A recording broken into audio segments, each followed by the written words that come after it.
The book of Genesis. Genesis chapter 1. In the beginning, God created the heavens and the earth. Now the earth was formless and empty. Darkness was over the surface of the deep, and the Spirit of God was hovering over the waters. And God said, "Let there be light."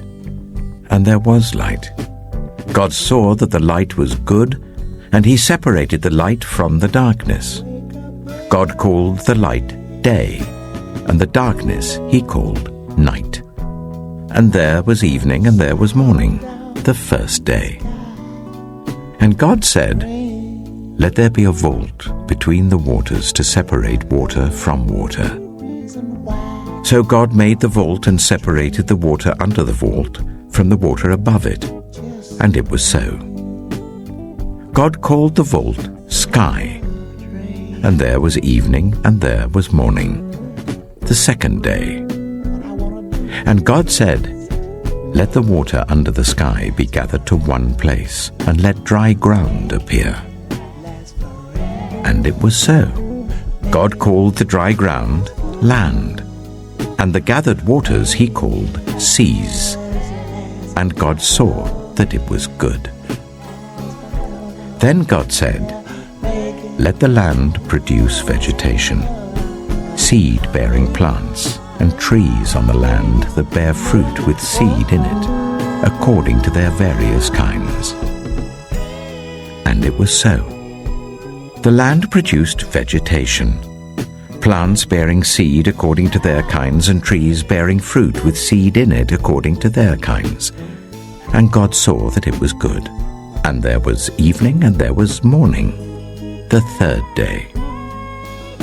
And God said, "Let there be lights in the vault of the sky, to separate the day from the night, and let them serve as signs to mark sacred times and days and years.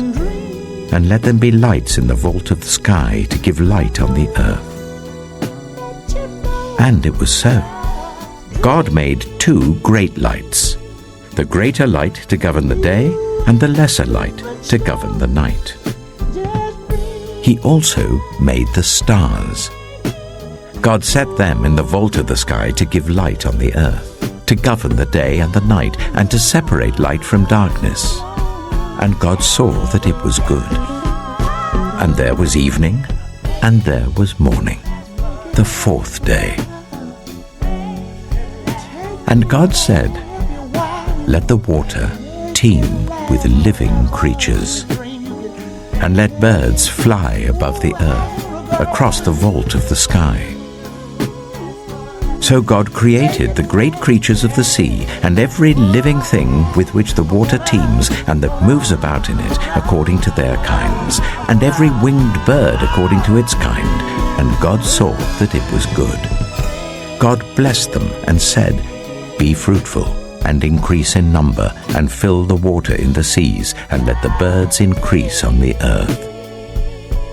And there was evening, and there was morning, the fifth day. And God said, "Let the land produce living creatures according to their kinds, the livestock, the creatures that move along the ground, and the wild animals, each according to its kind." And it was so. God made the wild animals according to their kinds, the livestock according to their kinds, and all the creatures that move along the ground according to their kinds. And God saw that it was good.